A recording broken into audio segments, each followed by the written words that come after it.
Okay, this is the first episode with the Shoe Dog podcast. As you can Yeah. see, it's me, TJ, and the awesome person who made this come to fruition, which is 808Q. As you can see, he's probably going to share this on his channel. I'm going to share this on my channel so we can get the Shoe Dog podcast up and running. So, bro, you're the creator of this invention. You're the creator of this crazy idea called the Shoe Dog podcast. So, do you want to give us a bit of insight on what this is all about? Well, the shoe dog concept came from actually the good brother Egot Soul, the banter that we have back and forth all the time when we go live on Instagram with Straight to the Toe. And it started off as a joke and it became something that was real, something that I realized I'm a shoe dog. If I'm a shoe dog, that means TJ is a shoe dog. And so, very much so. yeah, that's how the concept was born. As you can see, if you look at TJ's background, he's definitely a shoe dog. I don't have all mine in display right now, but I can see two. I can see two in the background, bro. I can see two. That's your mini shoe dog.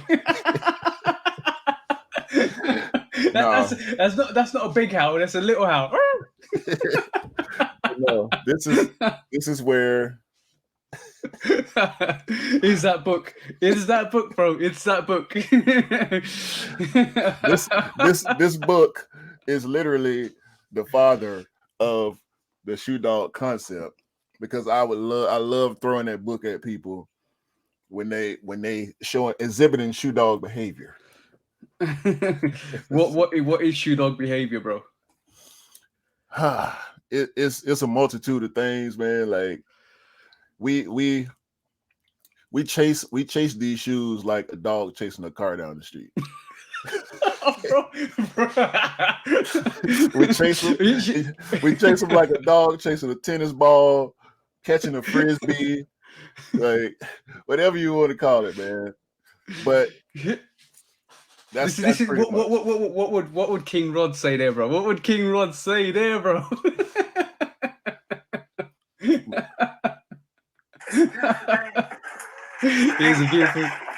It's a beautiful thing. Okay. It's a beautiful thing. Literally, this is our first attempt at doing this podcast. So bear with us with all the sound effects because we still need to iron out some issues. But we're basically trying. We're trying to launch the Shoe Dog podcast. And it's going to be great. Hopefully, it's going to be great, informative. What we're trying to do is make sure you guys have all the information and all the knowledge and all the up rev information and guidance to cop the sneakers, because as we can say, like, bro, it's hard out in these streets. It is. It's very difficult. Like GRs are almost hype status right now. Oh yeah. Not even almost, like, and that's part of the thing, in my opinion, that makes this podcast important and necessary, because clearly I'm from the United States. I don't have a I have a US accent. To TJ, I have a US accent. and I've got that British accent. Like you say, it's all buttercup, bro. Exactly. It's all buttercup. Or like the British should say, it's all buttercup. Buttercup. So we're bringing two different perspectives. We got the U.S. perspective. I'm in Atlanta, born and raised in Atlanta. TJ is from the UK, and our experiences are different and similar at the same time. And we're pretty much bridging the gap. For the U.S. viewers, y'all get perspective on the UK culture and vice versa. The UK people get exposure to the US culture, and we're here to talk about it. We're here to make jokes about it. We, like TJ said, we give him information because TJ is one of the people in my circle that always has good information concerning releases, concerning restocks, and all that good stuff. So that's what It's important. It's important. Like I think it's important to kind of know what's happening around you. Like especially with like a very expensive hobby like sneakers.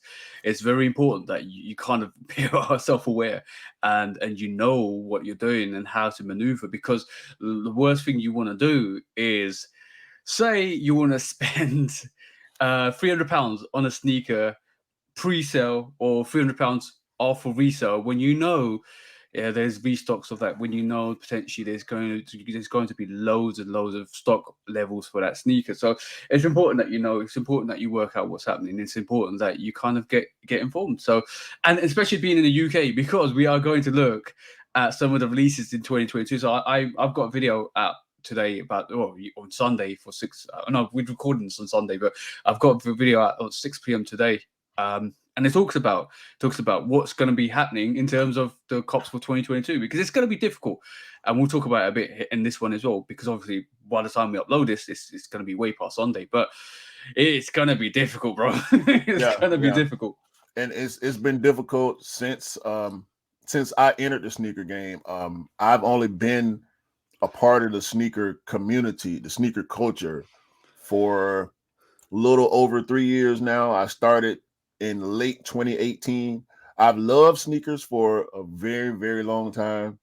I grew up in the 80s and 90s, and I've loved sneakers since I can remember 1989, actually, when I first understood the Jordan sneaker. Yeah. And of course, Nike has been a mainstay throughout my life. I've always seen Nikes, but once I got to that age where kids start to care about fashion and being cool and looking cool to their peers and whatnot, sneakers became very, very important. But I wasn't a part of the sneaker culture until I was a grown man. And I then understood how very serious the sneaker culture is. It's a whole nother world. Bro, it's worse than crack, bro. It's worse than crack. It's definitely plug an addiction. Plug it in. It's definitely an addiction. I mean, I had no idea. Listen, and subcultures, because this sneaker culture is a true subculture. When you're outside of a subculture, you don't understand how serious it is. Like coming up, I was big on music. So you in the music culture, there are so many things. When you're an artist or a producer or an engineer or whatever part, even as a fan, like people play different roles in the culture. In the sneaker culture, you have the sneaker head, you have the retailers, you have the resellers, and you have the companies, the brands themselves, and you have the collaborators. So it's very, very deep, it's very diverse, and we stress diversity as far as sneaker heads go. We don't. I know myself personally, I have a real bad taste in my mouth for resellers. But they are indeed a part of the subculture. I don't know if they deserve a place in the sneaker community. Do you think it's a needed necessity though? Like, I'm going to just touch a bit on the base of what you said when you were younger. Like, bro, who wasn't as a kid like impressionable? Who, like, if your friends were wearing something, you always wanted to wear the same thing. So we all professional. We all in that state of mind where, yo, I want what you want, but I also want what you haven't got. And then that's always been like that. And I think as an adult, some people grow out of it, some people don't. And that's I think the emphasis on like resellers, like basically sometimes and it kind of drives resellers, because some people want something that you don't have. So some people want something that you haven't got that, but I want that, and because you haven't got that, I like that even more, because basically you haven't got it. So that's kind of the emphasis of hype. Let's just be honest, that is kind of like the emphasis of hype. So hype is tied to exclusivity, no? Yeah, exactly. Exclusivity in the sneaker, in any culture, really, exclusivity. Like when you look at fashion, to be able to have a 1 of 20 or a 1 of 100, even 1 of 1,000, with as many people as there are in the world, Yeah. as sneakerheads, exclusivity drives hype. Exclusivity gives clout to a certain degree. Like, oh man, I never saw those. But I got a friend.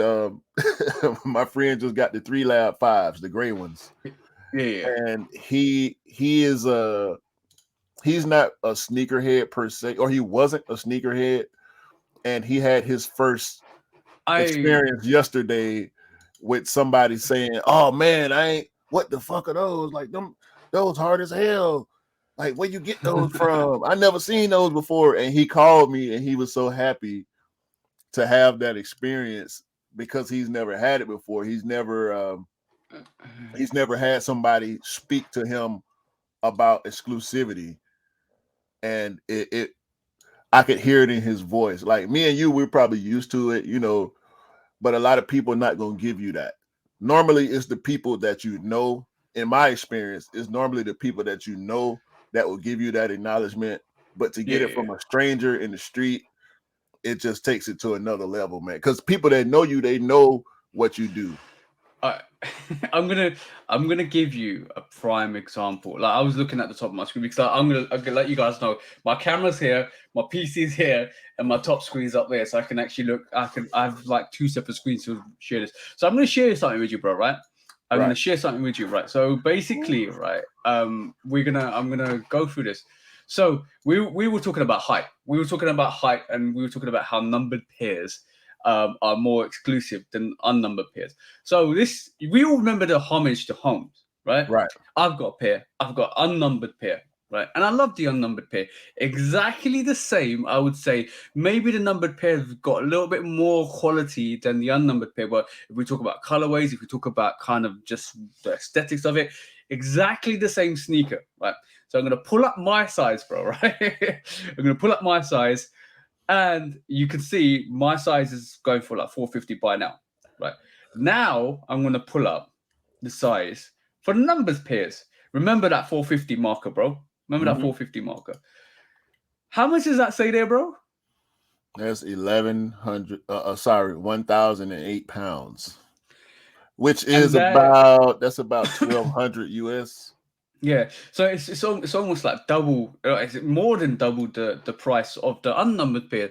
So when we talk about being an identical sneaker, like the homage to home non-numbered pairs to the numbered pairs, exactly the same thing, bro. Exactly the same thing, right? And so maybe the quality is slightly better on the numbered pairs, just for the fact that it's got that number on the pair, right? It makes such a massive difference, and it's like, why do you need to have a numbered pair? Like, and let's just get this straight. Like, when the numbered pairs came out, they weren't going for much more than the unnumbered pairs. And over time, over the last couple of years, the price has gone mental. It's like, wow, really? It's because of that exclusivity, that hype. Yeah. It's definitely, and this is where hype is driven. But like I was gonna say, is I think resellers have got a market. I've definitely got a market here, and I think they have a place in the community as in terms of in the sneaker community. But where they belong and the extent of reselling is a total kind of questionable equation, because when you have a real look at it, is does a little kid, like, say you're 18, you're 18, you got a job, it doesn't pay you well, but you got enough to pick up maybe 2 or 3 sneakers, and it means that when you pick up those 2 or 3 sneakers, you pick up a free sneaker for yourself, you resell that, now you have a sneaker that you couldn't afford, but you now can afford because that's the fashion, because you're trying to keep up with that fashion. So that kind of reselling I can get behind. I'm like, all right, cool, this kid's doing his hustle. But when you're talking about botting, that's a totally different matter, bro. That's killing the industry, like in terms of us general sneakerheads. In the words of Love for Kicks Cams, bots are evil. Botting is evil. There's a reason why in the US they're now putting laws in place to eliminate bots. Yeah. It's evil. It's that's the vulture. That's the culture vulture part of sneaker culture. Because I tell you what, you got resellers. You know what a Venn diagram is, right? You're an engineer, so you have to know a Venn diagram. Okay, so we got sneakerheads here. We got resellers here. There is in the Venn diagram of sneaker culture, there's that mid section where the person that you're talking about is reselling to compensate for what they're spending. They want to get their shoe for exactly. So on the Q side is the sneakerhead, is me and you. Yeah. On the P side is the reseller. Right there in the middle is the person that's buying to compensate. They want the shoe. They want to wear the shoe. They love shoes, but they see the resale culture and they try to take advantage of it. That P represents the people that want to take advantage of the Q side. Those people they don't wear Jordans, they don't wear Yeezys, they don't wear Asics, they don't wear New Balance. These man, I see people wearing Chuck Taylors and beat up slides and stuff like that, and they come to buy up all the shoes and they sell every last pair. They might put on a hype pair, maybe they'll put on a Travis Scott, they'll put on the grinding shoes.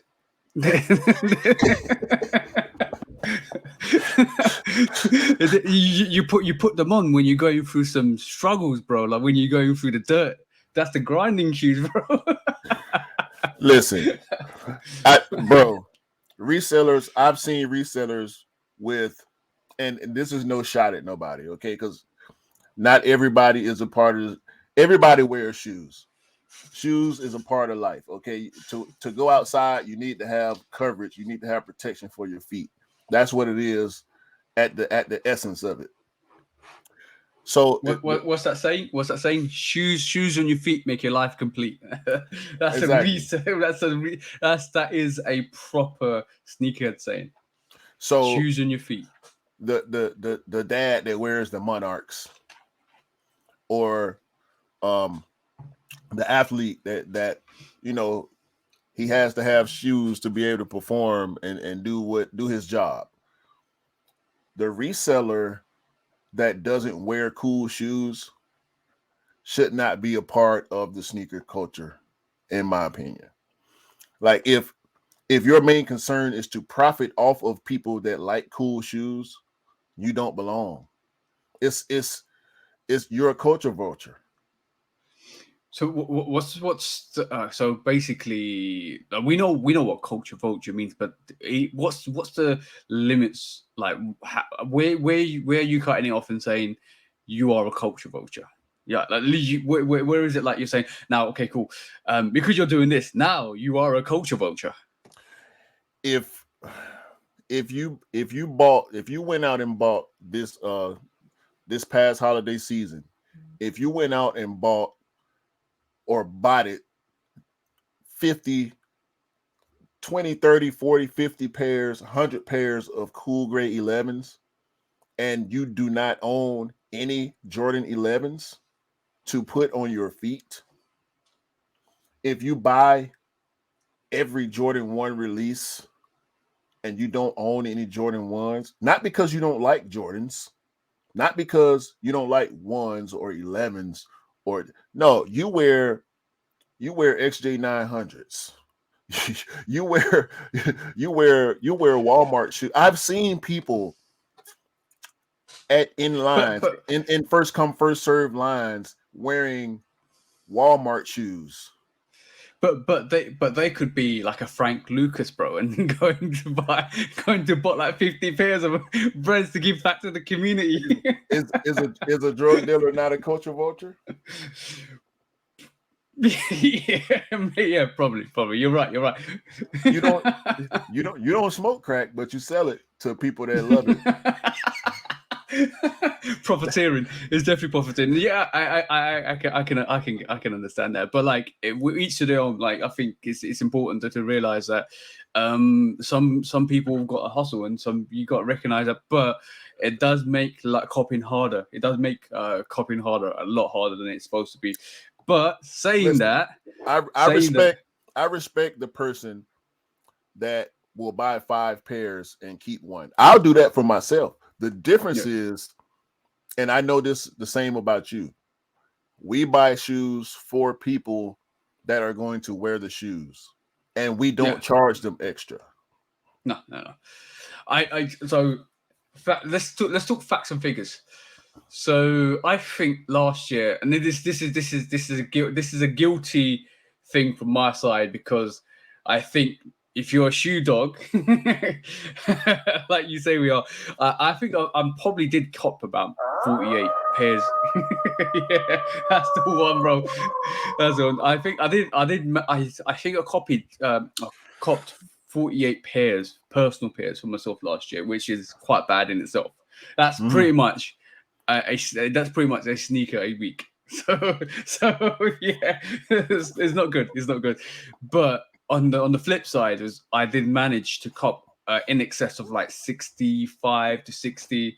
Yo, stop holding that book up, bro. I did manage to cop 65 to 70 sneakers for other people, and I think, and then that wasn't even for me to get any resale from. That's me to give back to people that can't or struggle to cop sneakers, and that was more an incentive for me last year. Because I met Egot Size, because I met Eric. So like because I met him, I was like, I need. He lives. If you don't know, he go follow got so on Instagram. He's the bro, but he lives in East Africa, bro. Right. And a bit of background about me. I was born in East Africa, and I moved to London, the UK, when I was 4 years old. So I lived in Tanzania, where he's residing. So I've got empathy. I got massive empathy for him. So in saying that, when he's struggling to cop sneakers and he's the bro, and I've got to know him in 2020, and in 2019, back into 2019, and he's struggling. I'm like, you know what? I got you, because I'm walking into these shops in London, and they've got everything he wants, or most of the things he wants. And I'm like, okay, cool. Here you go, bro. Ship it to you. Here you go. And all I ever do is he gives me retail and shipping, and he's got the pair. And to be honest, it's great to see that. And over time, it's kind of brought me a bit more happiness that I'm actually able to do that for him, because he struggles. He genuinely struggles to get sneakers. So that's been a very important factor last year. And off the back of that, I think it's just gone into me picking sneakers up for him, to me picking sneakers up for everybody that I know and love and respect, to be honest. And the more people I've got to know, the more I've said, all right, cool, bro, I got you if you need this. Like, I got you if you need this. And then it's kind of developed from there. And let's be honest. I've only been on Instagram properly since the early February, March time last year, 2021.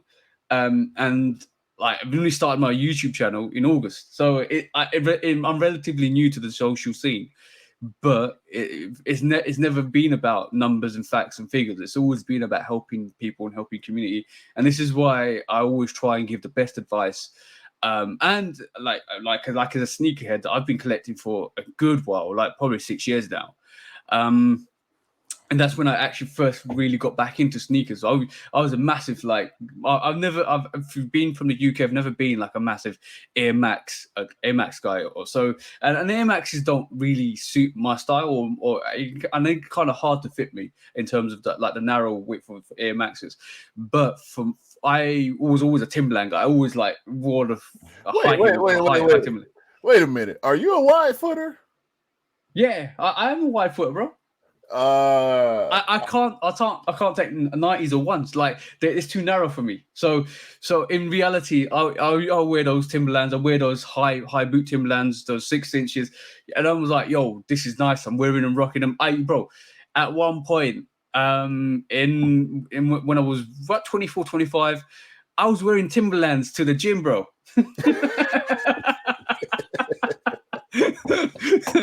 so like, and we're not talking a high cut, we're not talking a 6-inch high cut, we're talking about the mids, like, you know, the mids, comfort mids. I was wearing those. Yeah, and my girlfriend was like, why are you wearing Timberlands to the gym? It's like, because it's comfortable, I don't want to wear sneakers. And to me, at that point in time, it was either Air Maxes or Timberlands. And now I'm like, all right, cool, yeah. The Jordan scene's massively picked up in the UK in the last 10, I would say 10 years, coming up to 8 to 10 years. And I'm like, okay, cool. And now I've got options. Now I've got something that I like. And then I got back into kind of picking them up. So I've been a sneakerhead for quite a while. But in terms of like in the social scene, I got to know you last year, bro. And look, we started this Shoe Dog podcast, which is awesome. And you were an awesome person as well, which is great. And the same goes for you. Because I'm newer to this sneaker culture, and I still in a lot of ways consider myself a rookie or a newcomer, and that's because the culture is so deep and it does go back so far. Like, there are certain silhouettes and colorways and collabs and limited releases that I still don't know about, and that's fine. The thing for me is when the sneaker snobs belittle people that don't know certain things about the culture. When I can speak on the culture. I may not know every release from now to 20 years back, but I know the culture. I am sincerely a part of this culture because I love sneakers. I'm not buying to impress people. I buy what I like, and they're going on my feet. If they don't go on my feet, they don't belong in my studio.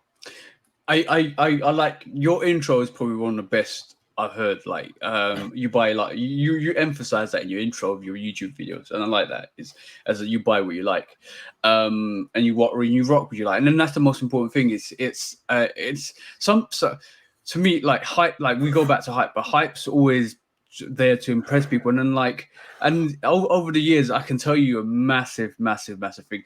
Over the years, bro, I've gone from like trying to improve. I could say when I first started picking up sneakers seriously, I probably was like trying to impress people. But now it's like in 2017 or 2016 was probably the pinnacle when I was like, I don't want to impress people. I want to just buy what I want and buy what I want to rock. And then when it came with a hype tag to it, let's forget the price tag. When it came with a hype tag to it, and I was like, I don't like that. I don't like that because it's hype. And this is probably the reason why. And I know I've discussed this in my reviews on YouTube. This is probably the reason why I didn't like the Wave Runners when they initially first came out. You know, the OG Wave Runners. Yeah. When 2017, yeah, it was too much hype. It was too much stigma, too much hype. They pre-released it. Then they distributed it 4 months after. And I was like, I'm okay. I'm okay. I don't need it. I don't like the fact that people are scrambling to get this sneaker. And it kind of deterred me from getting it because it's like, I don't want to try no more to get it because it's too much effort to get a sneaker that I first of all don't really rock with, and second of all, like, it's okay. But you're always allowed to change your mind, and that's the most important thing. Is like over time, the more it came out, the more silhouettes that came out, I kind of grew to love it a bit more because, like, with Yeezys especially, the hype is gone. Like, there is still resale to it. There is some still marketing value to it, but majority of it, the hype is gone-ish. So when you pick up the sneakers and you're like, all right, okay, cool, I like that now because it's easier to get. First of all, it's easier to get, and second of all, it's like, okay, I can appreciate the silhouette more when I get it and I see it and I get it in hand, and this is a massive, massive thing, is when you get some sneakers in hand, you are actually like blown away by them. Like, oh, actually, this is quite nice. Yeah, hype is very misleading, bro. Let's talk about the Yeezy Quantum basketball. Oh, bro. I'm gonna tell like That I shoe know what you're was gonna say. that shoe was so hyped with the rolling the tank through Chicago, and Oh. bro, I can go to the mall right now and that shoe is sitting in abundance. Not that first colorway, but even that first colorway, when it got the proper release, it ended up sitting because the hype had died and people realized that, well, a segment of the community, be it resellers or hype beasts, they realized that, wait a minute, people are not going crazy about this shoe anymore. Mm-hmm. So I don't want it now. I don't let the hype should not drive whether you want a shoe or not. And that's, to me, when I call somebody a shoe dog, or when I consider myself a shoe dog, that's not what it's about. It's not about hype. I refuse to let hype drive me. Now, if something is hyped and I like it, I like it. I don't like it because it's hyped. I like it because I like it. I'm gonna give you a prime example. I wore this shoe yesterday. That's what we're talking about, bro. That's what we're talking about. I bought this shoe at retail. I hit on a raffle at Hibbett, and this was at the beginning of COVID. I believe this shoe released I think it was the beginning of April 2020. This was the first shoe I bought after COVID started. And truth be told, I've only worn it maybe I think yesterday was my third time wearing it. It's clearly worn. You can see the mud and the pebbles and stuff in there. Clean your shoes, bro. Clean your shoes. But this shoe, the retail was either 220 or 225. I can't remember, but it was over 200. This shoe sat. This is the Jordan 4 Neon 95. It's based on the Air Max 95 Neon. Bro, this shoe I loved from the time I saw it. When I got it in hand, I loved it, and I still love it to this day. I pulled it out yesterday, and people will look. They may not speak on it, but they'll look. Exactly. That shoe sat and went on sale, and look at it now. Look at it. Yep. US we will. It's like 430, 440, something like that. And we're going to talk about this, like, probably not in this segment, like in terms of this week, because it's just an introduction. It's just us talking about, just breaking it down. But we are going to talk about a segment where there has been sneakers that have actually released that massively sat. They went on discount, and 2 years later, it's been crazy. And I'm just gonna, we're looking at this. This is 400. This is 400 at the moment. Because this is based off the hype around fours at the moment. So there is a massive hype around fours at the moment. But I'm just gonna pull one sneaker up just to illustrate that. And I'll give you how much I got this. Oh my. Yeah, you know what I'm gonna pull up. Right. So this sneaker right here, right? Yo. Look at the price. Look at the price on that, bro. Right? I had a chance to buy that shoe VNDS. Yep. I didn't know what it was. This was 2019. I did not pull the trigger. It was in hand. I actually had it in hand in a thrift store. Give me 2 seconds. Give me 2 seconds.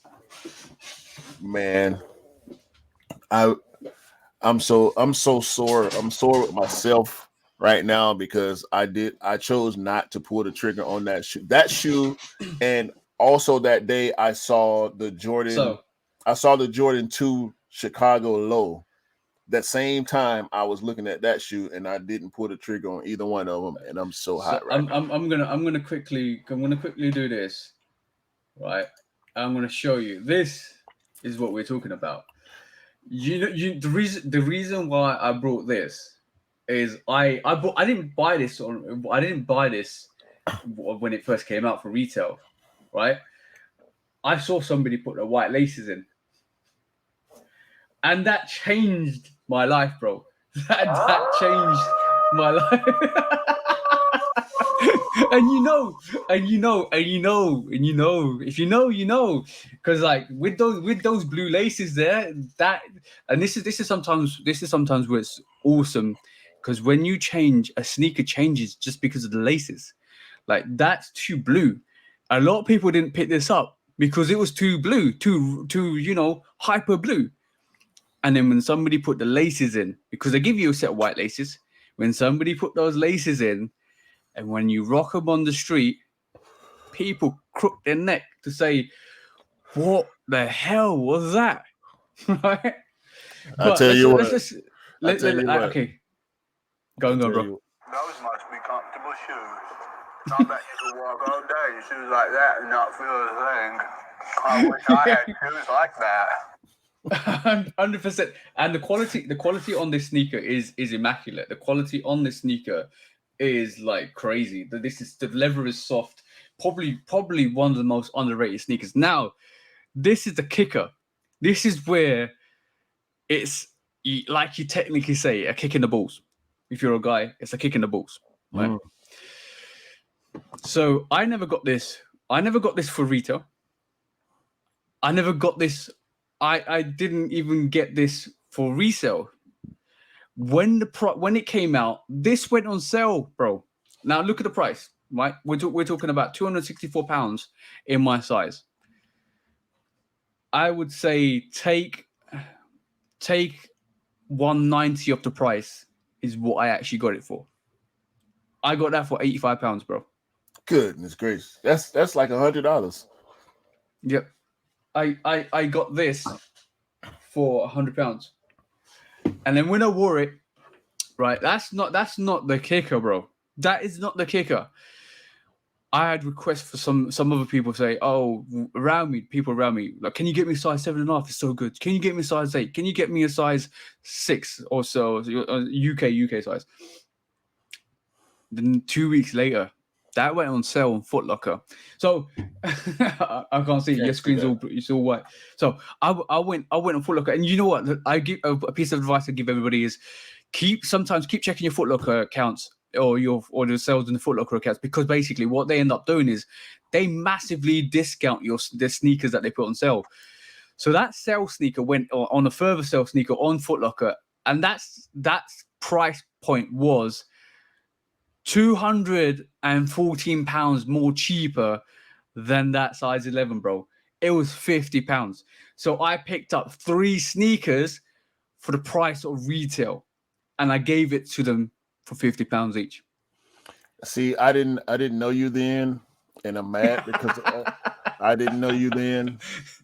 And I actually, when that shoe released, I was not buying sneakers at the time. So that's one I have to choke on. Yeah. But I did, since I started, I did go back and I bought few pairs, one of which is, in my opinion, the greatest sneaker ever, which is the black metallic Jordan 5. And I only put in black, the word black, because the original sneaker then had a white version. So now you have to put in that word black or white to let people know, which you can't just say metallic Jordan 5 because you may be talking about the white one. But I went back and got my grill, my number one grill, and I only have one pair. If the black metallic Jordan 5 releases again, can we get a howl for the Jordan 5? It's probably one of the best sneakers out there. There you go, bro. The Jordan 5 is what I fell in love with. Like beautiful Jordan 5s. Like I'm that kind of person, right? Which will rock mismatching sneakers. I personally have a finite love for mismatching sneakers. So when those red suede 5s came out and when those blue suede 5s came out, you know, no, you didn't. No, you didn't. I became Superman for a day, bro.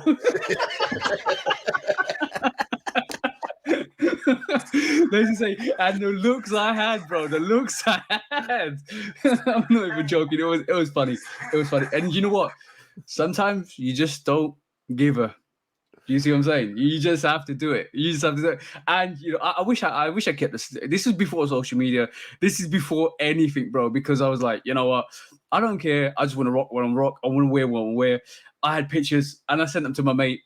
He lost the pictures. I lost the pictures. But you know what? We have to recreate that moment because I still got the red suede 5s. I still got the blue suede 5s, and we have to rock them out. And I will have to do it properly. Hold on. And I have to do. I'm going to do this to you right now on the first episode of the Shoe Dog podcast, and it applies to me as well. Fit pics, bro. We have to do more fit pics. Yeah, 100%. You rarely do fit pics, and I know you got the drip over there.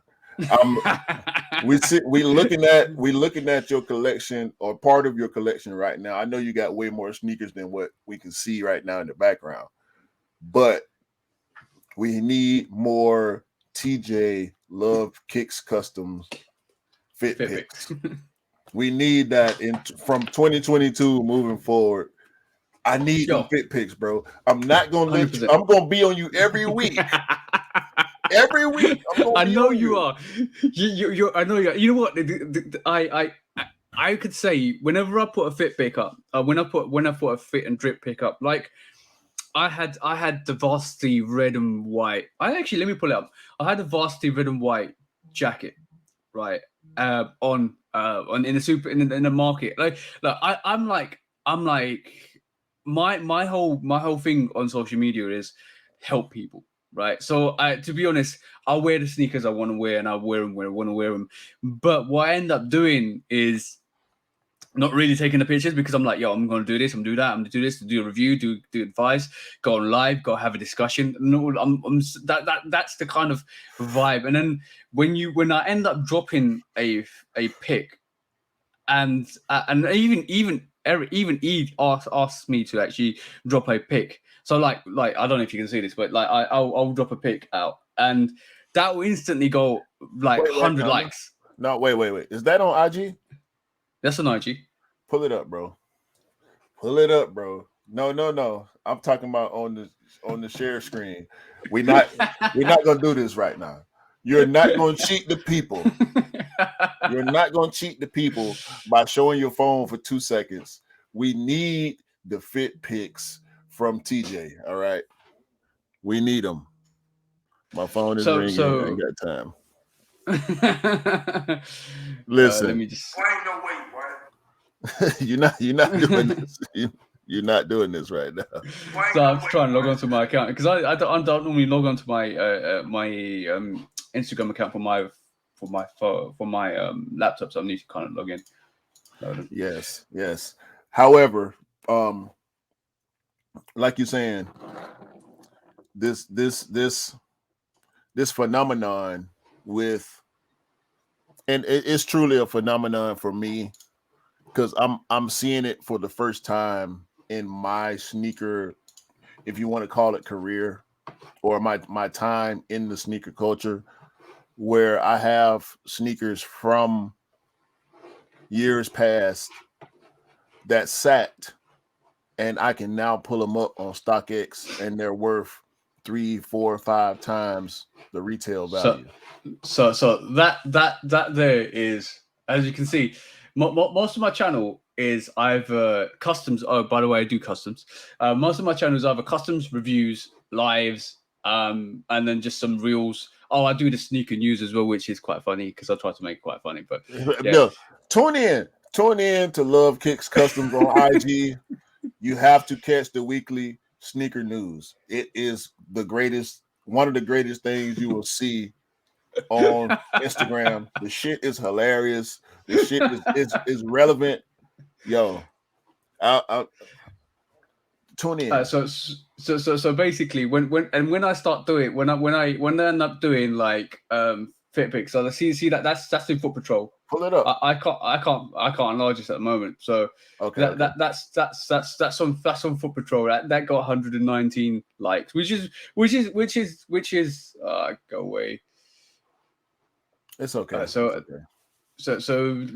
But when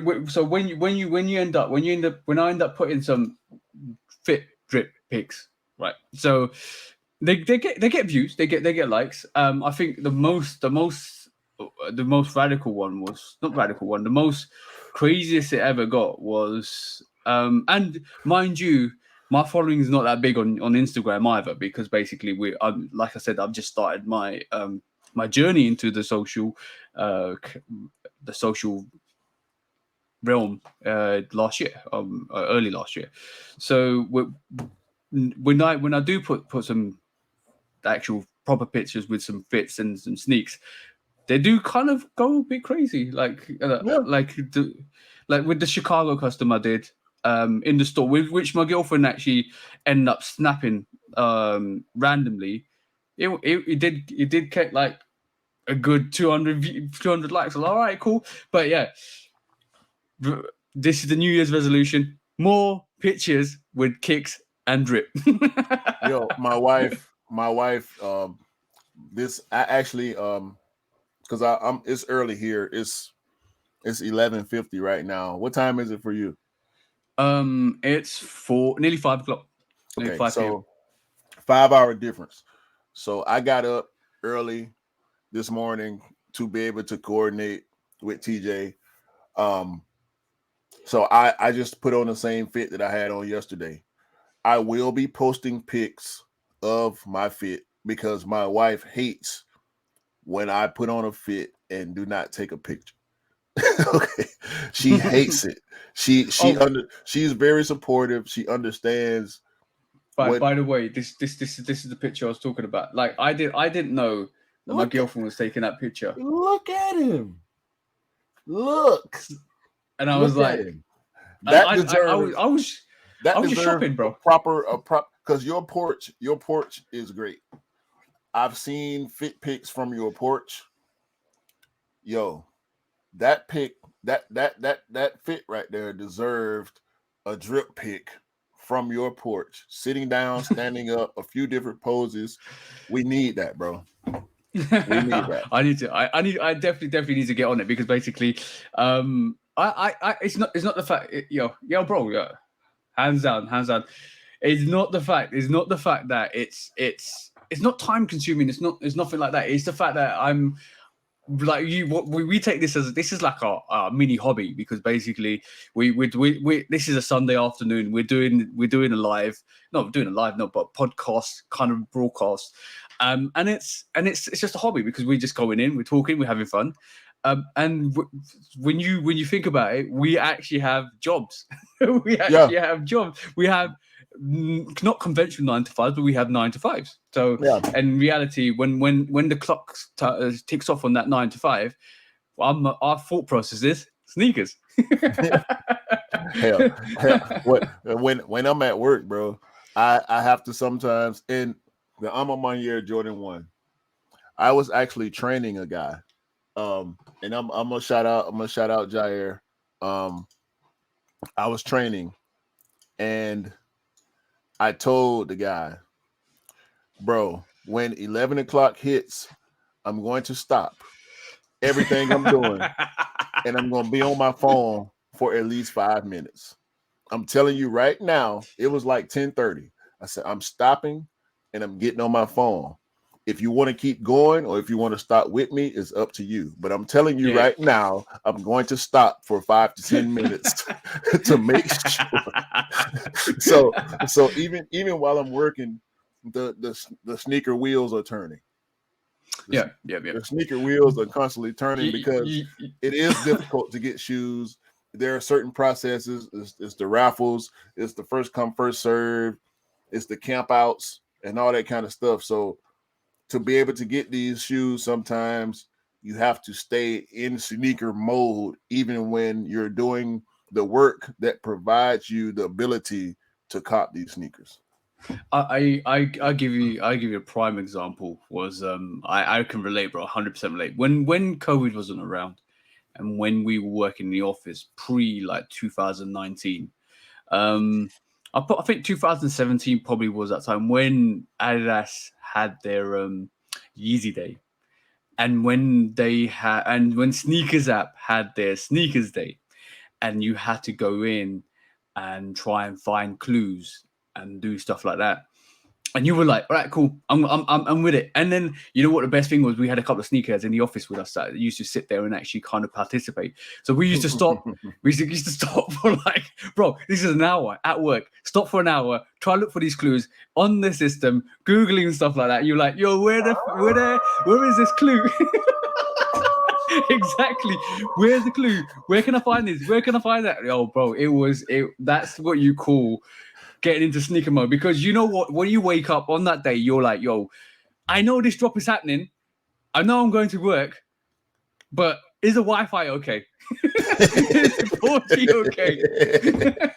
Am I gonna get reception, bro? You know that comes into play. That 100% comes into play. And you know what? Those when you're out and about. So I'll give you another example. When you're out and about, and you know what, the thing about being a sneakerhead, we all got amazing stories. I'm not even joking. Yeah. We have some phenomenal stories. So when pre-hype, when did the Obsidian ones come up? When did those Obsidian ones come? I think 2000, was it 2017 or 2018? It was 18 or 19. It probably was probably 18. Yeah, so when it's probably 2018, I think. So this is probably the pre-hype. This is probably the pre-hype to the Jordan 1s. Actually, you know what? Matter of fact, let me look this up, because give me 2 seconds and let me look this up. Because it will kind of, if I say the wrong dates, it's gonna haunt me, because basically I wanna be factual. I wanna be factual here. I get it. So, I know it was prior to my, I say 18 because it was prior to my introduction to the sneaker culture. So they, I'm just checking on the Nike app, because the Nike app is, it's rubbish. I should just check on StockX. It's easy because StockX has got dates, and you know, like even though you love it or hate StockX, it's a very good informational platform. Sorry, actually, we both got it wrong. It's 2019. 19. Okay. Yeah. So 2019, when those Obsidian ones released, I reserved a pair for my missus because she really wanted them. Right? So I had a size 6 guaranteed from Foot Locker, when Foot Locker in the UK was decent, and when they did reservation. And now you have to call them and they don't want to pick up the phone. So that's something we'll discuss later. Later in the other podcast what we do. But now I've got size 6, and I'm like, I want these Obsidians for myself. So I will venture to Foot Locker around my area, because they've got a first come, first serve. And pre-hype to Jordans. When Jordans were getting a bit more affiliated, people were picking them up because of the reputation with Jordan 1s in 2019. And then all of a sudden, we get there at 8 o'clock in the morning, and there's a massive queue. And then it got bombarded. That's a line for the US audience. Queue is a massive line. Queue. Yeah. Not your name, bro, but yeah, there's a massive queue up there. You went up there, bro. Yeah. So I'm like, all right, cool. Yeah, this is a big line. So I'll wait, and I waited at the back, and then everything kicked off. Like everybody turned up at 10:30, tried to get in, forced their way in. Started, hassling the manager. Manager came out, got bombarded. He ran away from the store, bro. He did not go back in the store. He ran away from the store. He ran away, literally. Yep. Ran. Then he came back with some tickets, and they ransacked all the tickets. And I'm like, I'm not getting my pair here. And then it hit. Then in Q, they released the Obsidian. They released the Obsidian ones in store. No, in on the sneakers app. I mean, right?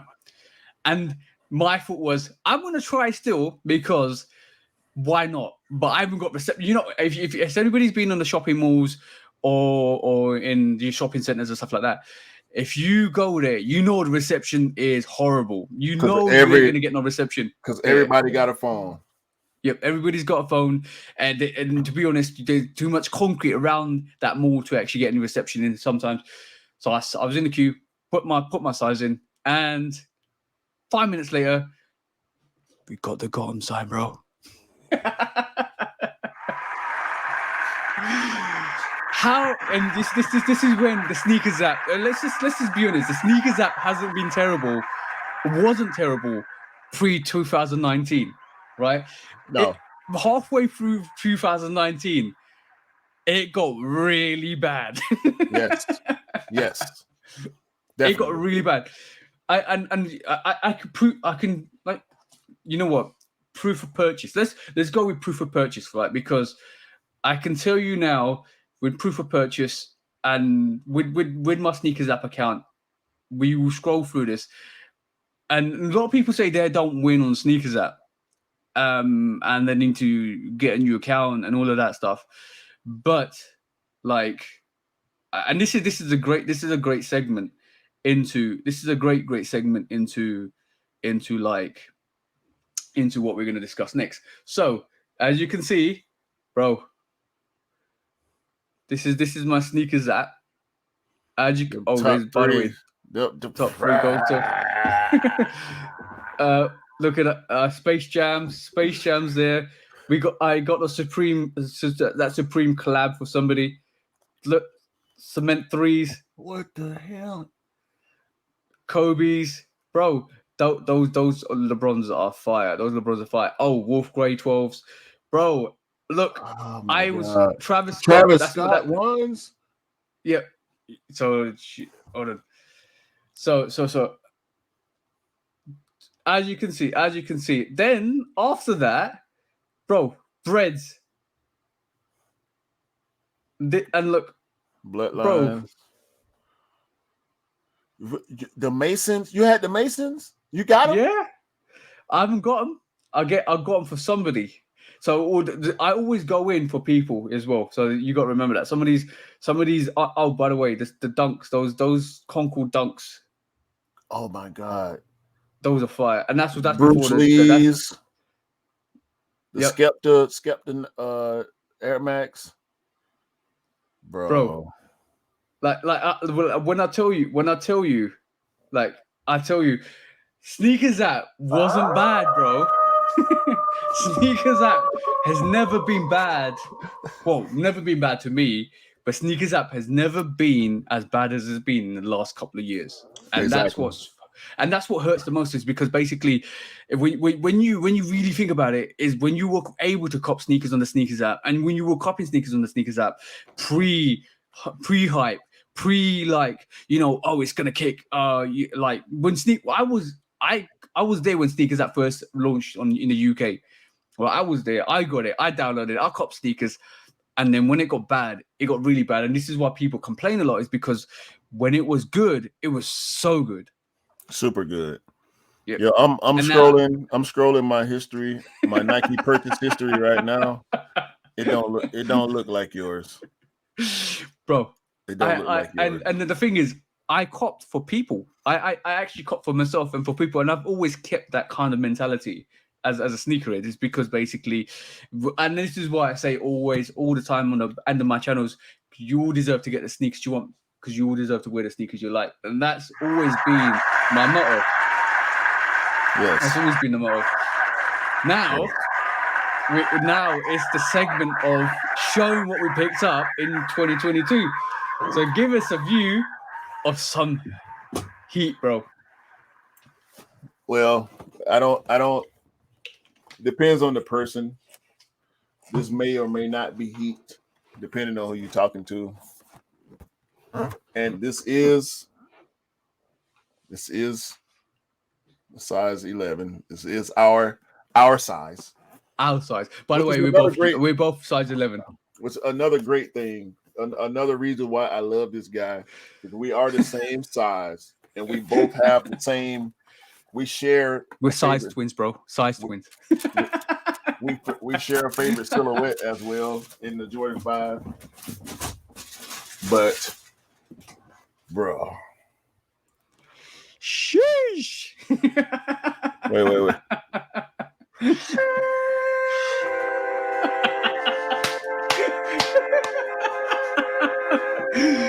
That, bro, my pair's coming hopefully tomorrow. I'm a bit worried because Hermes are delivering it, not DPD, because Hermes haven't got a good reputation, so I need to keep my eye on it because I'm not looking forward to them delivering those cool purples, bro.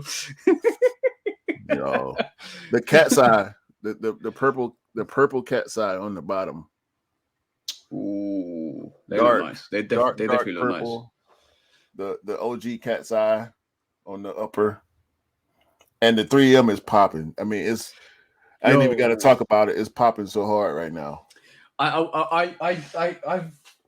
like, if you probably don't, a lot of people don't know me on this channel on the YouTube front anyway, but I have like 1, 2, 3, 4, 5, 6, 7, 8, 9. I've got like 9 13s in my rotation, and that will make my 10th rotation. Like I copped that because I love the fact that cool purple on that sneaker, that purple on that sneaker is banging, bro.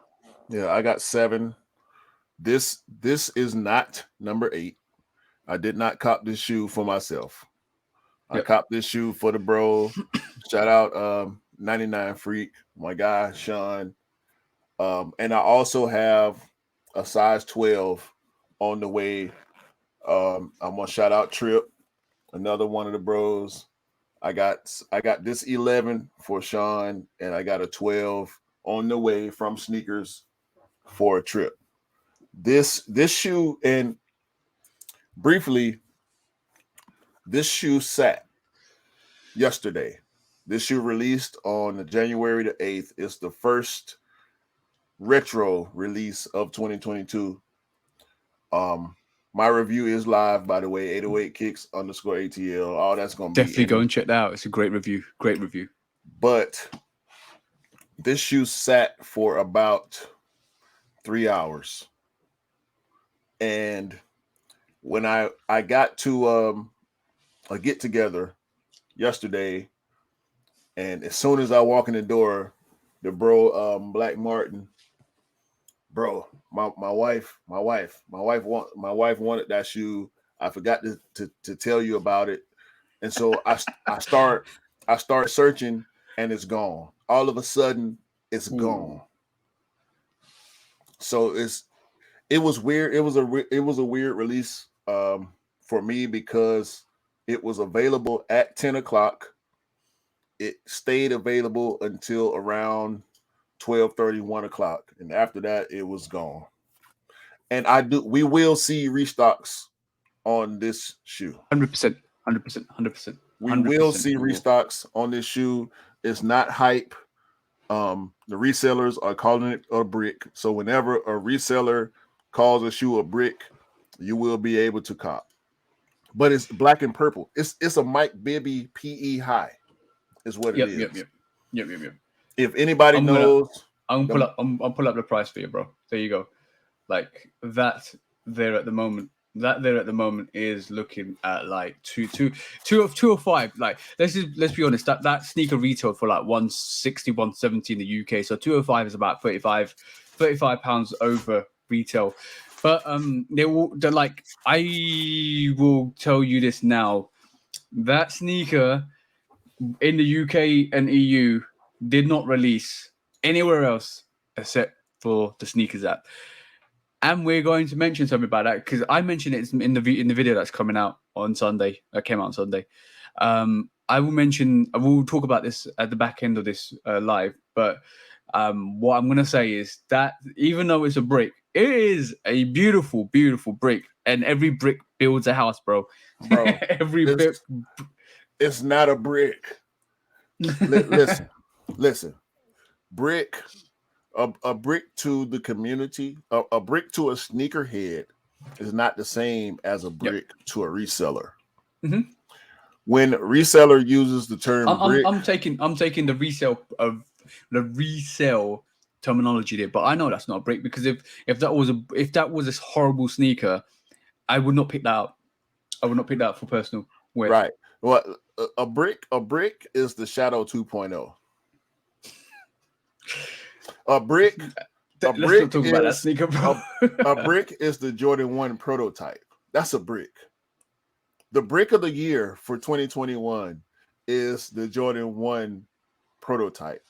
Brick of the year, hands down for me. The quality was garbage.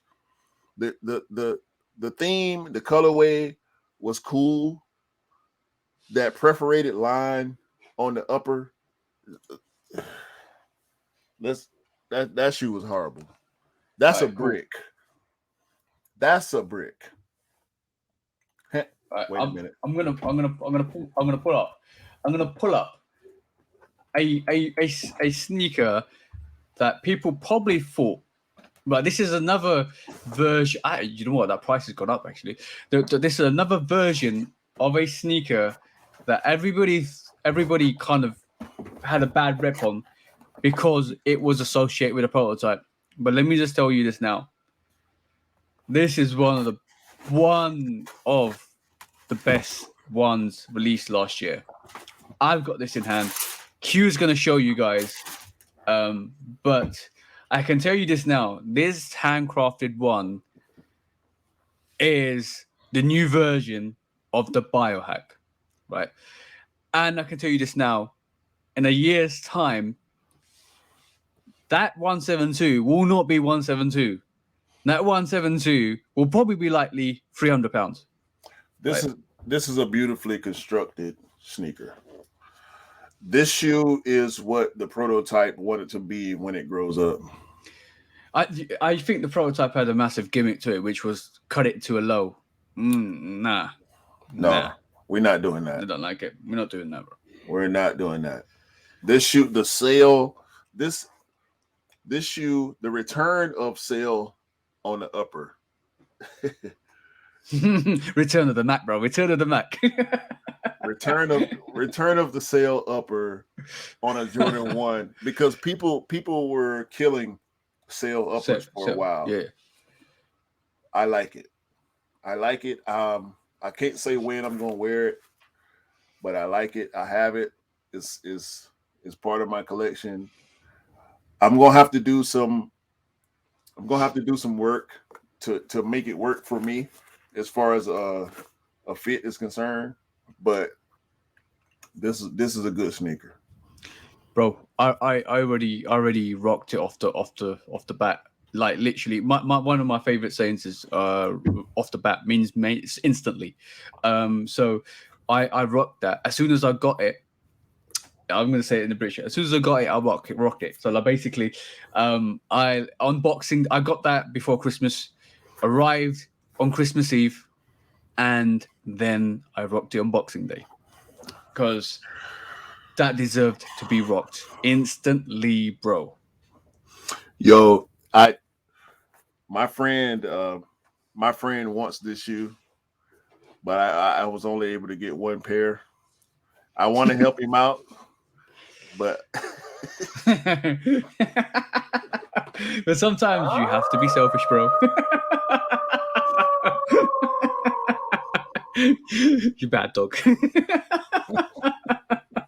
So like I do think that handcraft is, or the craft, or the hand stitch. There's many variations of names for that sneaker, but I call that I've always known that sneaker to be the hand stitched or the handcrafted or handcrafted, but they call it, the official name is craft. Or the handcraft. But like when we talk, I want to show. Obviously now I'm going to show you what I picked up in 2022. so Yo, far. One of them. The insole. Oh yeah. That a lot of people don't know that. A lot of people don't know the fact that the insole is like Quilted. this diamond stitched. Yeah, it's like diamonds. It's not proper quilted like material wise, but it's the fabric on it is high quality and it's diamond stitched. And then it kind of goes into the inner lining as well. Yes, so sir. it kind of like, there you go. That is beautiful, bro. That hands down with the is Nike tag, a beautiful sneaker. The Nike Air sewn in is not printed, it's not pressed in, it's sewn in tag. Yeah. And can you find a defect on that sneaker, bro? I can try, but it's gonna be hard. You're gonna be hard pressed to, because it's handcrafted. It is literally whoever's crafting those sneakers are actually quality checking those sneakers as they go. While it's with it being handcrafted, obviously human error comes into play. However, I mean, do you really is that a defect? No, that's the end stitch, bro. So I've got the same thing. I've got the same thing on mine. So basically, what we're saying is that sneaker itself is like immaculate, absolutely immaculate. The leather. Yep. Like it's way better than the prototypes. And you've had I dodged, like, you know how there's a pile up, there's a traffic jam, and you literally avoid it like the plague. That's what I did with those prototypes. I avoided them. I avoided it like I don't want to get COVID. what would you call this leather, TJ? It's buttercup. Yes, sir. It is buttery. This is buttercup. 100%. But like, so I'm gonna show you some. I'm gonna show you some what a lot of people called hype. This at the end of 2021. So this is, if you haven't already seen it, is the Jordan 1 pattern Reds. It is an immaculate sneaker. It is a beautiful sneaker, and in my opinion, if you don't like pattern, we're getting all the soundtracks now, bro. So if you comfortable shoes. I bet you can walk all day in shoes like that and not feel a thing. I wish I had shoes like that. So the pattern sneakers, like, they're not for everybody. Like, they're to me, in my personal opinion, they're Marmite. They either love them or hate them. But when the bread colorway comes out, I think I got like 4 or 5. I think I got 4 or 5 pattern bread sneakers or patterns variations of sneakers. But pattern breads was a must for me because basically it's a bread colorway and it's a classic colorway, and it holds a lot of meaning in history itself. So I had to get it. And lucky enough, and this is when I say sneakers is hard to get. That was a sneakers cop, bro. Sorry.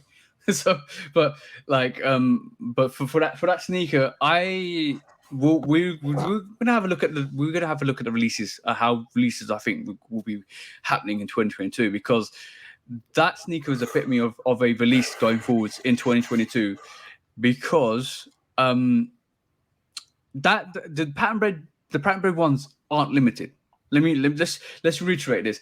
They are virgin on a GR than anything else, because if you have a look at, I know there's been 30% UAs manufactured for the pattern breads, but unfortunately, what you got to remember is a lot of pre-resellers picked them up. I know you're good friends with Retro, and Retro had a lot of pairs as well, and we know Retro does legit pairs, right? Yes. So we already know that if Retro can touch them, then they're not as limited as people think they are, right? No, he didn't go through any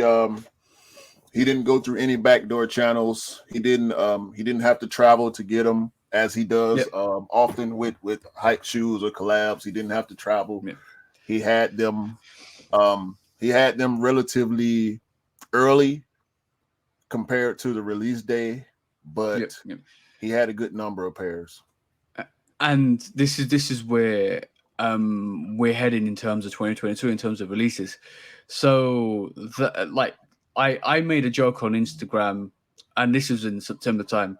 We're gonna see pushbacks, we're gonna see restocks, we're gonna see loads of exclusive access. I made a joke, right? It wasn't a joke though. It was real. It wasn't. It was real. It was real. But I made a joke on the 60-second sneaker news because I wanted to make. Oh, you know what it's all about. It's all about fun. It's just having a joke with it. But when I said that, I did actually mean that because we saw it. Like the Thunder 4s that are releasing on the 15th of January, they were supposed to release November time. Yeah. Right? Or October time. The only real prediction I got wrong was with those pattern breads. I thought they were going to get delayed till like All-Star weekend because I didn't see why they would release pattern breads on the 30th of January, which to be honest they released. But on reflection, before the release date, me and you agreed that I think those were supposed to be released on Black Friday. That was, and releases on Black Friday are awesome. Like we've had some real classics on Black Friday, and I thought those pattern breads were supposed to be for Black Friday, and unfortunately, it didn't materialize that way, and they kept pushing it back, and they kept pushing it back, and it came to a point where I think Nike thought, you know what, we're gonna release this whatever, and they released them on the 30th of December, and off the back of that, I think they did a full release in the US, and they gave us a sneakers release in the UK. So in retrospect, none of the foot sites out here got them, bro. None of the foot sites. And in retrospect, they were supposed to release on all the foot sites on the 7th of Jan. So now, with you saying you using the term full release, it was a semi-full release in the US because on the foot sites, meaning, and when we talk foot sites, for those that don't know, we mean stores like Foot Locker, JD Sports, Champs. I'm not speaking on boutiques, big chain corporation shoe stores. They did ship to me. None of the foot sites had a pickup option. Mm-hmm. So it was only ship options. In Georgia, at least, Foot Locker had 2 stores that was pickup. Out of the 30 Foot Lockers and Foot Locker affiliate stores in the state of Georgia, there were only 2 stores in the Atlanta area where you could go pick up a shoe if you won, and those pairs were very, very, very, very, very limited. It may have been 20 to 30 pairs of the full size run available. Every other site was shipped to me. Now, JD Sports did have limited in-store pairs, but based on the Cool Gray 11, which we know was probably the biggest Jordan retro release of 2021, if I compare it to the Cool Gray 11, it was not a full release at all. No. Most of the stores that I've talked to people in, they did not get men's pairs. Only grade school pairs were in store. It was in-store raffles. Sneakers did their release, but we know Nike never runs out of sneakers. So and there will be restocks. Yeah. There will be restocks. Foot Locker actually dropped pairs on the 8th.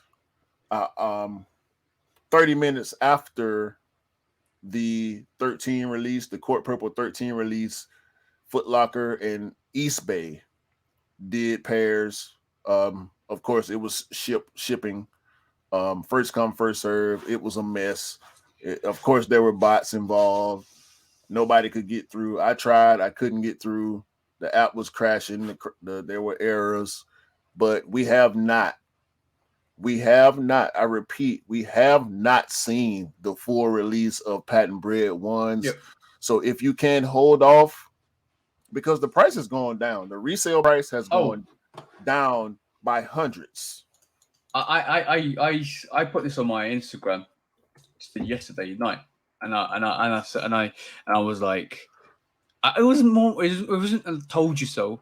I was basically saying, I actually thought the price.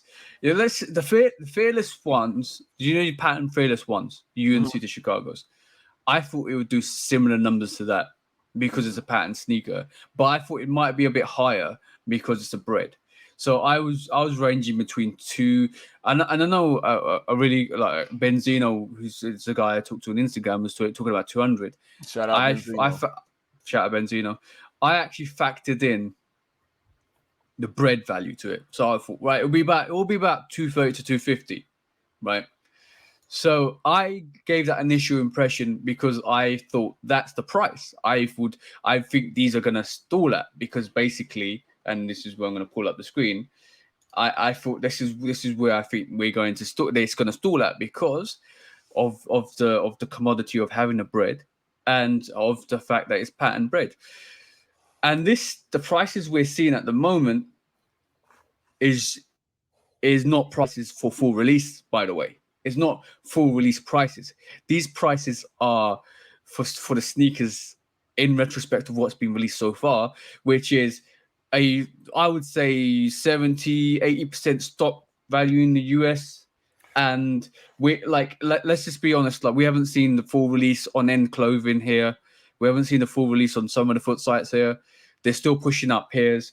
There's still late shipments. There's still late deliveries.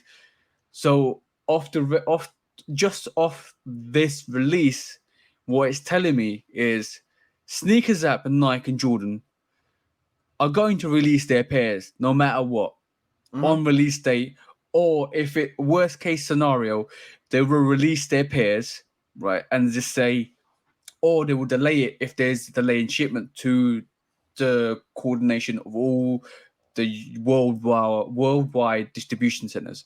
Right. If it aligns, they'll release it, right? And they'll push it out. And then once they pushed it out, that's their release done. When the foot sites get it, when the other retailers get it, I don't think they care, right? But they do care to the point when they do get it, they'll expect those to fragment through the next couple of weeks. So you'll see some raffles out. You see first come first serve, and we saw that. Wasn't there a first come first serve like you were talking on the 8th, and then it was on online. Because of COVID, you might not see it in store. So this is the trend we're going to see for a lot of pairs of sneakers in 2022 and early 2022 into 6 months into 2022 until they resolve those shipping issues. But already we're seeing the same issue with the Thunder 4s, like the Crimson 4s. Let's just say that's the official name for it. Yeah. So the Crimson 4s that are coming out on the 15th, we already got a notification I've already got a notification from one foot site that there are delays. There's delays with that. We will let you know. Even size, one of the big foot sites here, size has already said once we get the in-store raffle has been delayed. Once we get those pairs in store, we will notify the winners. And that notification ain't come out yet, bro. That notification ain't come out that this in-store raffle complete, and we're on recording. It's the 9th of January, so there is going to be restocks, and I think Nike will do exclusive access after the release anyway. They've already done exclusive access here before the release. Yeah. They will give it a couple of months. I think they'll do an exclusive access after the releases, and that'll be quite predominant. Or I'm going to caveat that, and they will say they will do 6 months to 8 months time near the fall time. They will do another exclusive access. The reason why I say this is the UNC ones. Is the university ones. So I did a review, and I talked about this. That sneaker came out in March. I missed out on it. I walked away from it, and in November time, Nike kindly gave me an exclusive access to the University One. They Like, allowed say you. that. They allowed you to spend your money. You allowed me to spend my money on the University One. So in retrospect, I can see that happening with the patent bread, because I think to give an exclusive access instantly after the release, I think they might wait and they might kind of give it on a day, or they might even do it on sneakers day. Like, we got exclusive sneakers, we got all these late delays. We're going to give you exclusive access to some of these sneakers. You have to go and log in. You have to go and do all the, do all the faff of doing stuff for the sneakers app to get the sneakers. So they have got pairs. Foot sites will have pairs.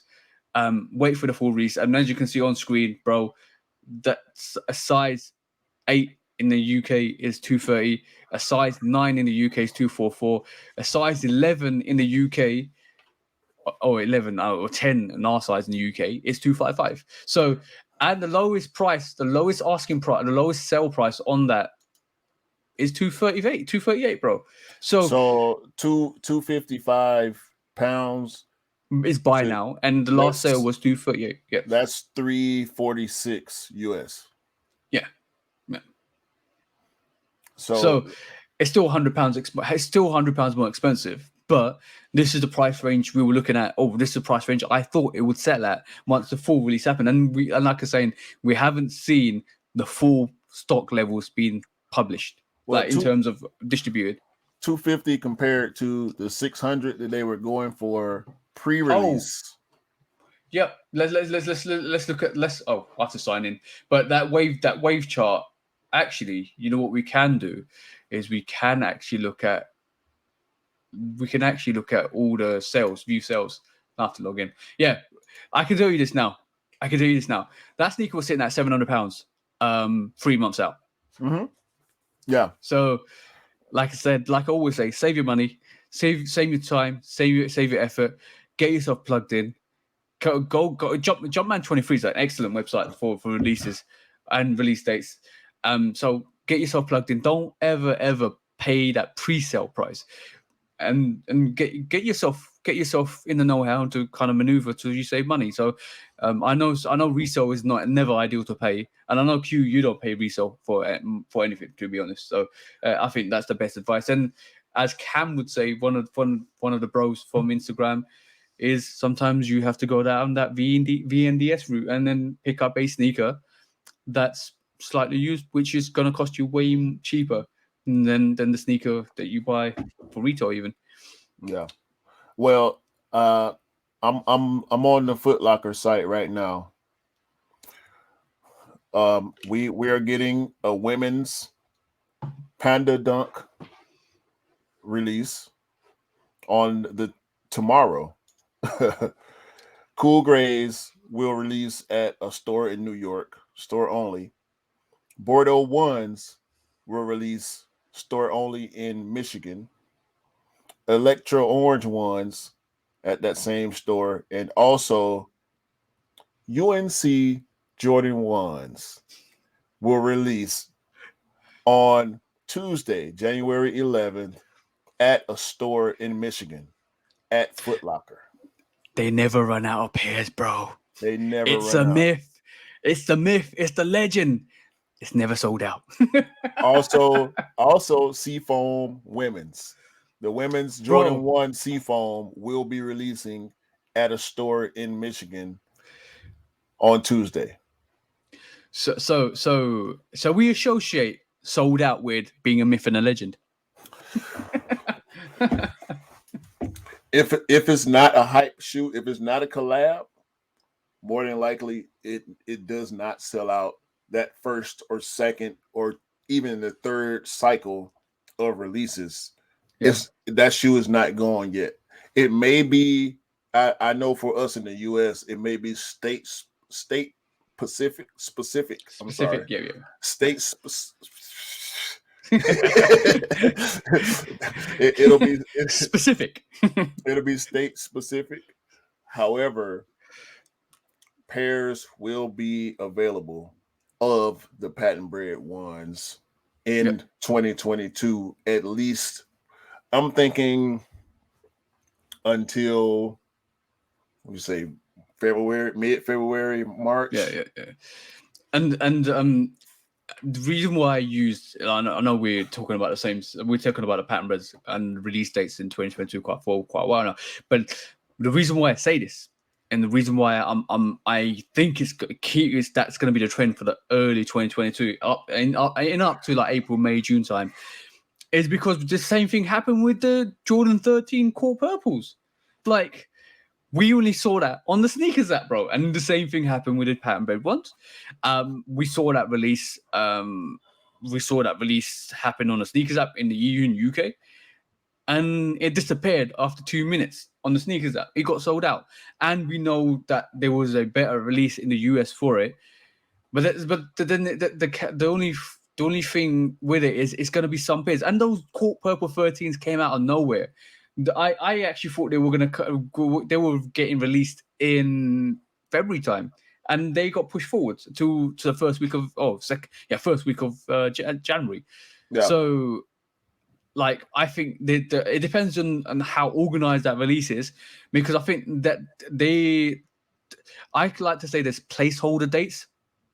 So when you talk about placeholder dates, is if Jordan Brand can't release a sneaker, and there's pairs that are probably 80% mass produced and 80% with them, they'll release it, I think, because what release was there for Jordan if it wasn't for the Jordan 13 this weekend? Gone. Exactly. And we'll say this for 2022, Nike and Jordan Brand, because we know when it comes to shipments, Nike is getting their pairs. Yeah. They are going to make sure that when those pairs leave that production factory, their pairs are going out first. Yep. Why would they ship to Foot Locker or JD or any other store, any other corporation? Why would they ship to them before they ship to their affiliates in other countries? Yep. In the UK, that 13 released on sneakers. It released in the US on sneakers. Sure, other stores in the US had their pairs, but had those shipments been delayed, that shoe would have released on sneakers without a doubt. So Jordan and Nike are getting their pairs out on time if they can. As long as those warehouses, those shipment warehouses get their pairs, are fully stocked. Yep. They're coming out. That's it. So like, I and the only other thing I can think is when the releases are more organized, like the Crimson Fours, which I still think there's going to be some kind of disparity between the foot sites and the brand. Mm-hmm. I still feel there's definitely going to be delays in some areas. They will be a bit more organized than the ones we've got with what we saw with the Jordan 13s and the pattern bread ones. So that's going to definitely have an impact. So if like I said on my YouTube video for the sneakers in January, if you're a sneakerhead, if you want to know, get your ear to the ground and then keep listening, keep looking at the status of your foot sites, keep getting onto a Discord. I think there's loads of free Discords that can give you information and help anyway. So get yourself on the Discord, get yourself on Jumpman23 if you're in the States. I don't know if there's anything in the UK that we can use, but then there is Soul Supplier, there is other sites, there is other places you can actually look at release dates. They will give you information of when those release dates are happening. And I know for a fact I've already seen 3 or 4 places where they're infrared 4s. Do you know the infrared 4s, right? Mm-hmm. They've been delayed. There's other couple Jordans here and there that have been pushed back and delayed from release dates. So we're already seeing that disparity between the sneakers we're told that we're going to get released at the beginning of this year and sneakers being pushed back into mid this year on 2022 because the releases are going to be fragmented like that. But I'm going to just put a caveat on that as well, because I always kind of try and remind people, because I've been here and done. It's like almost like I need that "been here, done here" T-shirt, bro. Because every time at the end of a year we get a release schedule from Jordan Brand pre-COVID. Let's just even say pre-COVID. Those aren't the release dates that they're going to give us, because they will get pushed back. And that is, you know how you have seasons. Yeah. Spring summer collection, autumn winter collection. That is your spring summer collection. That is going to be distributed into August time and before fall. So all the fact the release the Jordan brand's telling you the release date is March, February, March, April, May. Those May sneakers will come out in August because they will push those sneakers back. Bro, we were supposed to get the Jade Horizon Jordan 5 in August. Yep, they were supposed to come out with the Bluebirds. Exactly. That shoe is now slated for March. Yep. And the fact that it's got worse because of COVID, because the sneakers we're getting now should have been out 3 months ago, is the reason why we're seeing more and more delays. It's got cumulatively worse over the space of a year because of COVID and because of shipments. And we had that issue with the production of sneakers, and was it in Vietnam that was the issue? Mm-hmm. Yeah, so all of that plays a massive impact on release date. So maneuver like you got your ears to the ground if you're a sneakerhead, and if you're a shoe dog and you collect loads of sneakers and you want sneakers, you need to make sure you're plugged in. Yeah. So you know how the Matrix when Neo's got that big plug on the back of his head, get yourself plugged in. we gotta stay plugged into the Matrix. And like I said before, we chasing these shoes like a dog chasing a tennis ball, like a dog chasing a car. We got to stay on top of it. We got to stay on J23. There's a Soul Links, Soul Retriever. There's so many. I've got a great another website for the UK is Drop Dates. Drop Dates is a really good website. It gives you information of drops that are happening. I normally check that because it tells you what foot size is happening at as well. It's similar to Soul Links. I know Soul Links quite well. It's similar to Soul Links. So your bro, like I said, I got that been here and done it t-shirt. I know the links, bro. Well, we gotta share information. And I'm gonna be completely honest right now. As a shoe dog, I tend to hold information, but in the interest of the community, we have to share the information so that everybody could get the shoes that they want, because everybody deserves to what, TJ? Wear the shoes that I like. That's the one. You all deserve to wear the shoe that. And to be honest, like I would say like you could see you saw my top 10 collection of sneakers, bro. There was only one collaboration in there, which was there was a Travis Scott Sixes, right? I think I still think it's a gorgeous sneaker, but in my top 5, you definitely had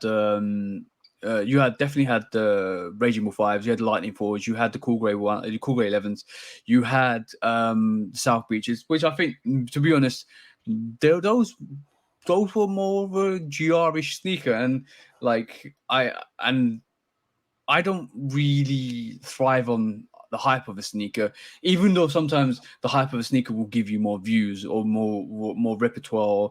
I just feel like just wear what you like and rock what you like, and keep that positive flow. Like you know me for almost a year now. Like I'm always on the upper. Like you never see me on a downer. Like because I'm always like bang. Like that's my mentality. I want to give and share. Like basically give advice to people and share. And like this is why I always say it's important to rock what you like. And this is why I love your intro, bro, because you rock what you like. You wear what you like. That's the most important thing. Yeah. Definitely the most important thing. Yeah.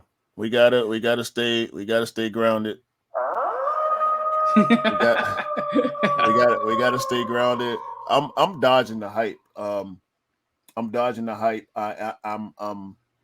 I feel like for 2022, I will continue to purchase new shoes at retail that I love, but I am going to go digging in the crates, so to speak.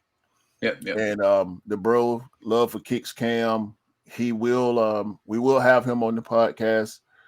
And his philosophy moving forward, his New Year's resolution, so to speak, is to not get caught up in the hype, not get caught up so much in what's new, and if you can spend that same money that you would on a new release on other past releases that you have an affinity for. So I'm looking at that right now. He sent me some links last night, actually.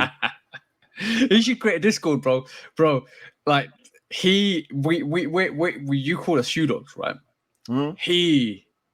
That's a new level.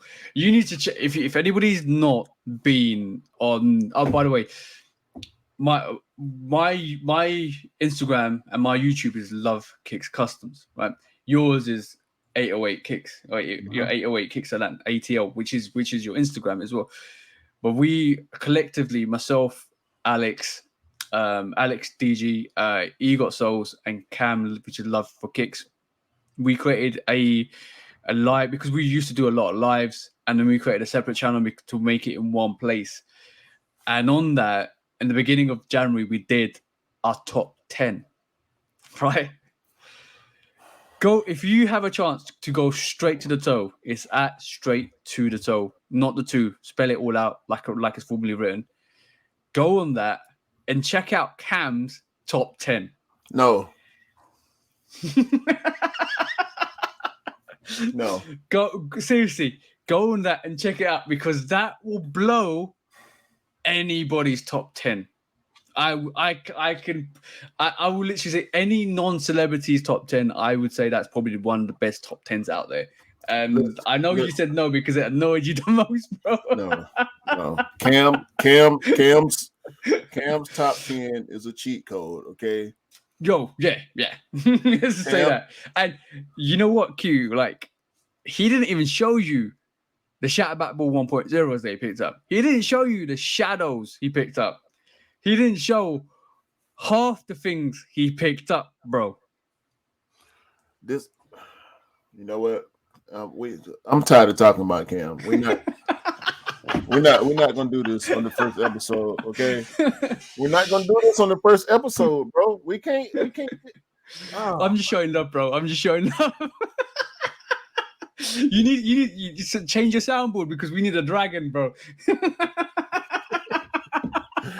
Yo, we got when we get Cam on to one of these episodes, and I'm hoping sooner than later, because we do. I know we both got guests in mind that we want to have on the show, yeah.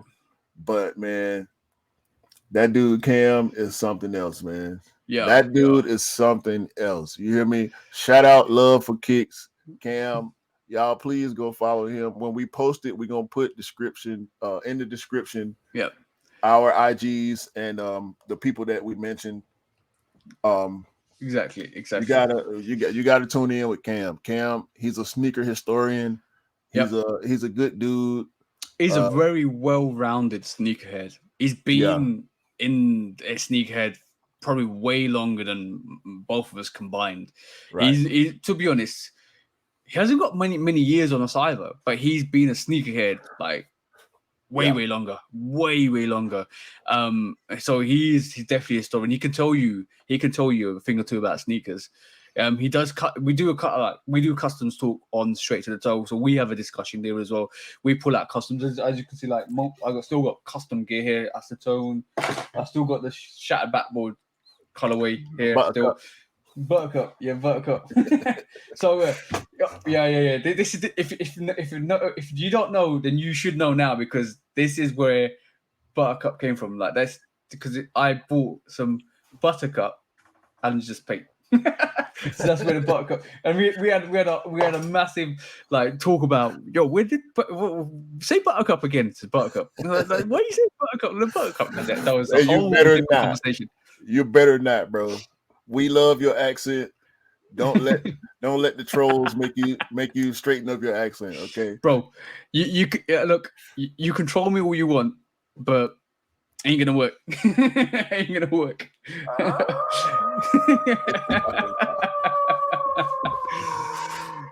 So we talked about releases for 2022. We talked about what we've picked up in 2022. So is there a subject that you want to talk about at this moment in time? Not really. I think for the first episode, we've talked about ourselves. We've talked about some of our history. We talked about some of the bros. We do have some more things to iron out as far as what the Shoe Dog podcast will be moving forward. However, it will be a lot of banter. it will be a lot of information given to the community, because we are sneakerheads, true sneakerheads, a part of the community. And this is what we plan on doing this for, is for the community, for and by the community is the Shoe Dog podcast. 100%. It is definitely something that I think you got me wrapped up into. Like, I wouldn't say this, you got me wrapped up into. You was like, yo, I want you on this. Like, all right, cool. And then like I didn't give it a second thought. And then in this November, December time, you got serious with it. And I was like, yeah, okay, this might be happening. Yo, listen. And in January, here we are. There's no other person that I will want to partner with to do this. Let me rephrase that. There's no better person. Cheers, bro. in my opinion, to partner with to do this. Like I spoke on before, the different perspectives from being on different sides of the world. The fact that we share a favorite sneaker, we share a shoe size, and we have so many. Though we are so different, we have so many different things in common. And you the bro, man. Like, since I met you, since I was on the hunt for those K54. Those K54 Jordan 5s, we've been cool ever since. So I just appreciate it, man. That's a story and a half. Like, I'll briefly touch on it. Like, if you're a sneakerhead and you really love sneakers, what you really don't want to do is give a sneaker to a bro for above resale. Let's just say, so the Jordan 5 Quay 54 came out. I managed to cop a pair for Q.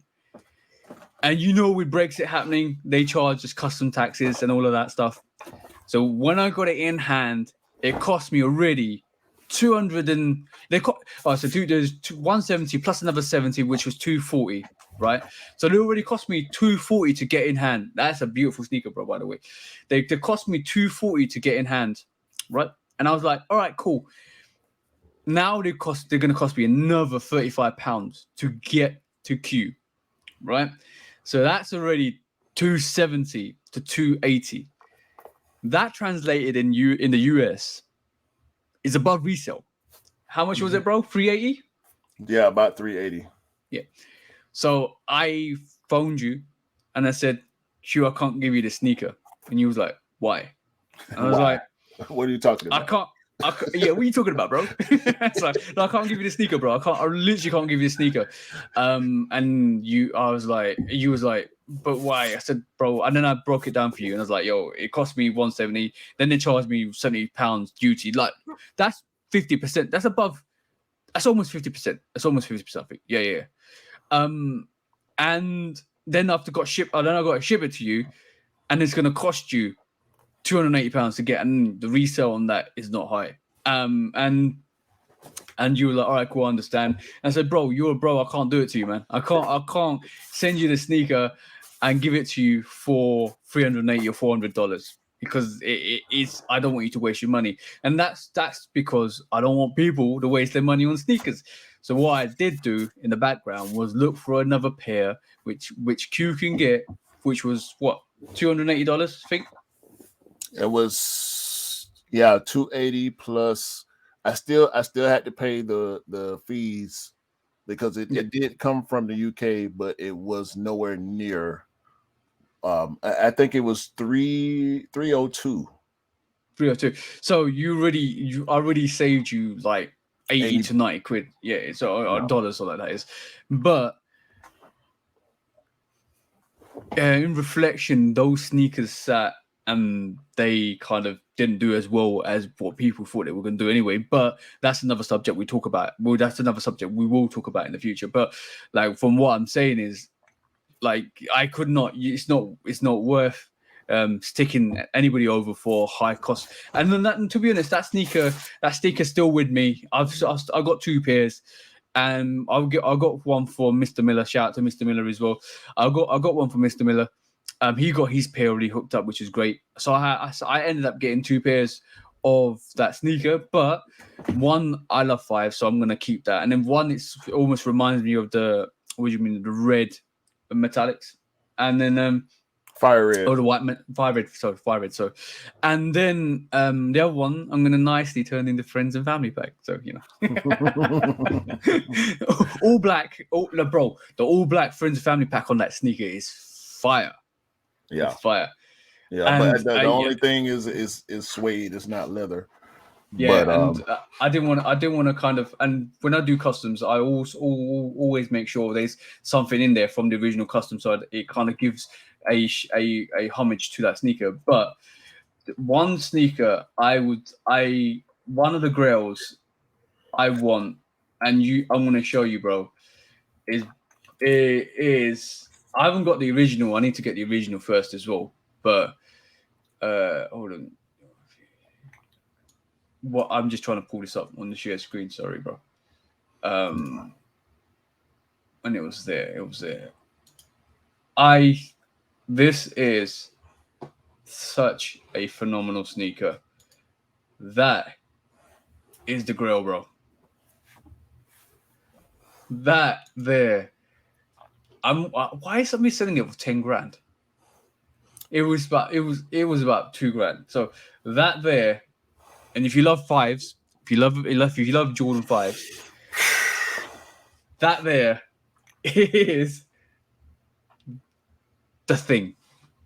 That's a hell of a shoe right there, man. That is a hell of a shoe, bro. Hell of a shoe, bro. So yeah. But on that note, we have like literally do hope you guys join us for more of these podcasts. I know we're almost ranging for 2 hours now. So but we're trying, it's gonna be informative. It's gonna be like us just breaking it down. We'll probably end up talking about subject matters which me and Q need to discuss, and we also will be talking about what's happening in the current climate to give you guys as much advice as possible, because like, as I always say, it's good to be in the know to cop these sneakers for retail. For sure. So on that note, do you want to close it out, or should I close it out, bro? Yeah, this has been the first official episode, the introduction to the Shoe Dog podcast. We got my guy TJ, Love Kicks Customs on IG. I'm Q Rocker from 808 Kicks ATL, and we'll catch y'all on the next episode. Peace out. Peace.